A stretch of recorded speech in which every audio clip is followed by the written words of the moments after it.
Antes que nada, el video de esta noche no es un video en el cual atacaré a la iglesia católica ni mucho menos. Es simplemente un video informativo el cual fue elegido para su deleite en esta ocasión. Si eres un fiel devoto del catolicismo, te sugiero que escuches el video con mente abierta y discreción. Si no, de lo contrario te invito a que lo pauses y cierres el link. Ahora, sin más que decir, empecemos con la narración de esta noche. La religión más practicada en todo el mundo y también es la que mayor número de detractores tiene. El catolicismo es el protagonista del video de esta noche, pero no por su historia eclesiástica ni por sus obras samaritanas. No, sino más bien por su lado oscuro que viene ganando la batalla, y que cada vez son revelados más datos comprometedores y hórridos que, a lo largo de la historia, la religión y sus principales exponentes han estado cometiendo sin el consentimiento de las personas. Como lo dije al inicio del vídeo, esta narración no tiene el fin de fomentar el odio hacia el catolicismo o hacia sus creyentes. Te lo digo yo, que soy un católico desde que nací. Ahora, y aclarado esto, pónganse cómodos, apaguen las luces y disfruten de los 6 secretos más oscuros de la Iglesia Católica.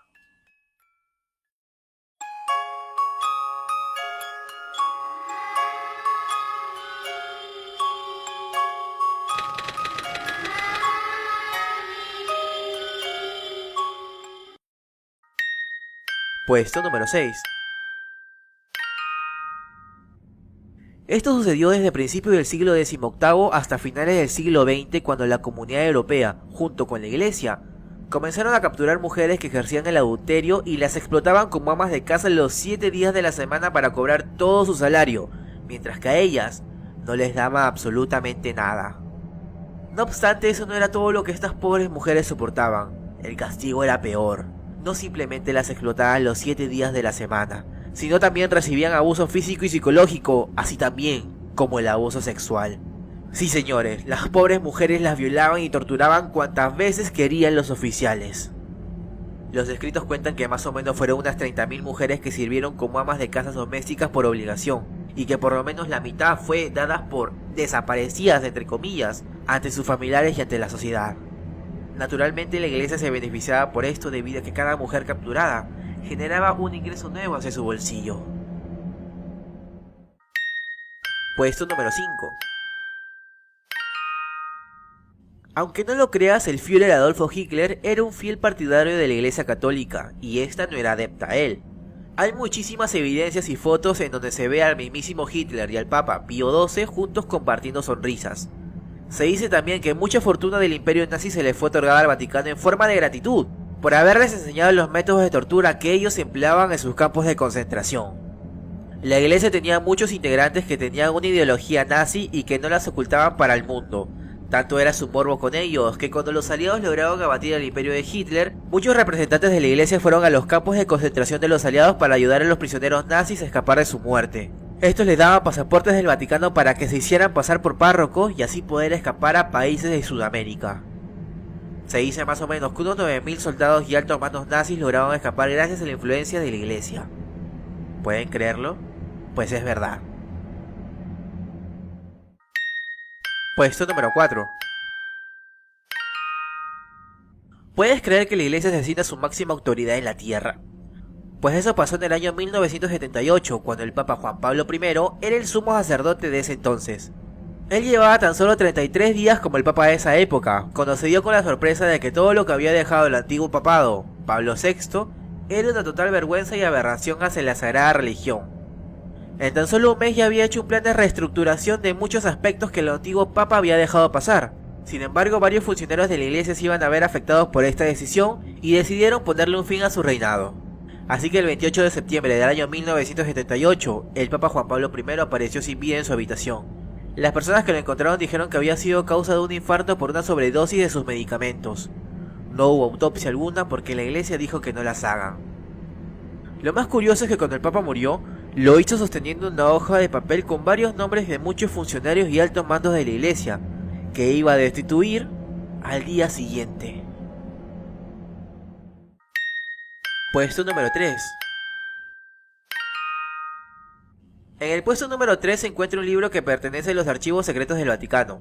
También se le conoce como el Dragón Rojo o el Evangelio de Satanás. Y es un libro que fue encontrado en la tumba de Salomón en el año 1750 y que además fue escrito, aunque esto no está del todo comprobado, por Honorario de Tebas, más conocido por ser el Papa Honorario III, cuyo mandato fue desde el año 1216 hasta el año 1227, y que por muchos es considerado como el Papa endemoniado de la Iglesia. En ese libro se pueden encontrar métodos exactos de cómo invocar al mismísimo Satanás. Sí, escuchaste bien, en este libro se puede invocar a Satanás, al dios de las tinieblas. Aunque eso no es todo, ahí te dice específicamente dónde y cómo invocar a muchísimos demonios que alguna vez hayan pisado tierras humanas. Además de que en ese libro se da a conocer la verdadera cara de Jesús y de su delator, Judas Iscariote.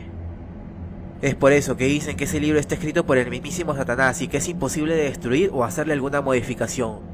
Este libro pertenece a uno de los grandes archivos ocultos en las más de 50.000 estanterías que tienen los archivos secretos del Vaticano. Puesto número 2. Estaban en plena cacería de judíos en Italia cuando muchos grupos de personas llegaron a los pies de Pío XII para pedirles refugio de las manos de los nazis. Pero el Papa se las negó, simplemente se cruzó de brazos y vio cómo las tropas nazis se llevaban los que con suerte pudieron correr a pedirle ayuda. Sin embargo, en este puesto no nos centraremos en el campo de concentración nazi, sino más bien en el Ustasha, el movimiento terrorista que tenía el único plan de independizar Croacia mediante las matanzas y el genocidio. Ellos tenían la visión de acribillar a la primera tercera parte de Croacia, ahuyentar al segundo tercio y quedarse con el último para formar una nueva Croacia. Una visión muy psicópata y maquiavélica en su tiempo. ¿Y adivinen qué? La iglesia estaba al tanto de esto y no solamente no hizo nada para mejorar las cosas, sino más bien ayudó a acabar con la vida de los prisioneros croatas. Se dice que varios párrocos fueron al campo de concentración y que ellos mismos ejecutaron a miles de croatas inocentes. Los números dicen que fueron al menos unas 800.000 personas que perecieron en dichos campos. Un caso curioso y nauseabundo fue el de un estudiante para sacerdote llamado Peter Ibirsa, el cual ganó un concurso por cortar 1350 gargantas en una sola noche. Además se cuenta que uno de los ataques de 1942 fue dirigido por un sacerdote y que este pudo haber matado más o menos a 2300 serbios. Un sobreviviente del ataque describe cómo los Ustash decapitaban niños pequeños y a continuación arrojaban las cabezas cortadas a sus madres horrorizadas. También cortaban y abrían estómagos de embarazadas y violaban a jóvenes mujeres ante la vista aterrada de sus familiares. Cabe resaltar que el líder del Ustash, Ante Pavelić, era muy amigo del Papa Pío XII. Puesto Plus. El karma es que te suceda algo cuando estás en contra de eso, pues a la iglesia le sucedió esto. Benedetta Carlini era una monja italiana del siglo XVI que empezó a tener visiones de la Virgen María.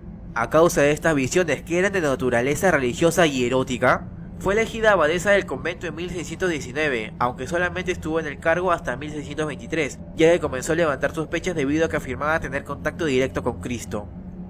Después de investigar el caso, las autoridades de la iglesia determinaron que había mentido acerca de sus visiones y estigmas. Además descubrieron evidencias de que Sor Benedetta había obligado a otra monja a mantener relaciones lésbicas con ella, por lo que fue condenada a 40 años de prisión y ser alimentada únicamente a base de pan y agua. Y lastimosamente ella solo salía de su celda para ser azotada o para escuchar misa.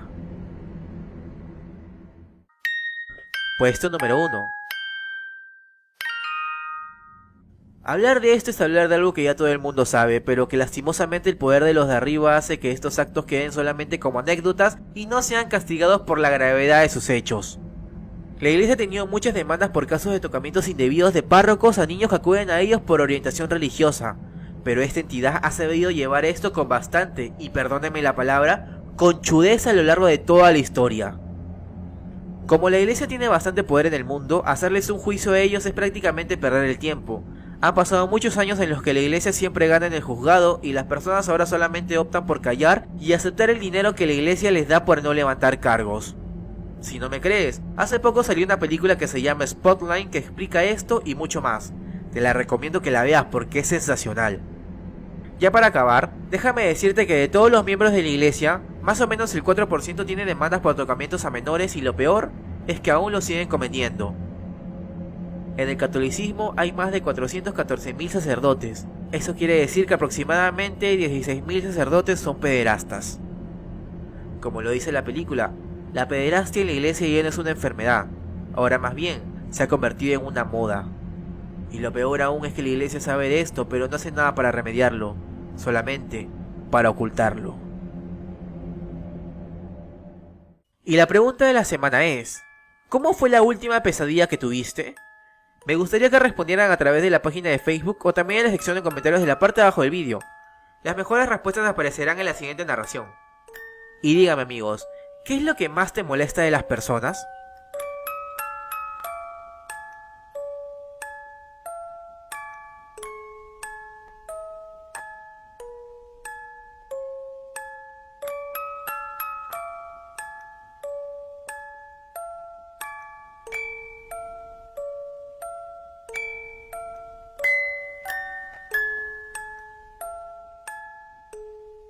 Si quieres escuchar más historias narradas por mí, te invito a que te suscribas a mi canal dándole clic al botón que está en la parte de abajo del vídeo. Subo videos semanalmente. Espero que si te gustó, le des like y lo compartas con tus amigos, eso me ayudaría un montón. Si gustas, sígueme en mi Facebook Arema y estaremos en contacto siempre, como saben los links están en la descripción del vídeo. Y ahora, y sin más que decir, me despido. Adiós.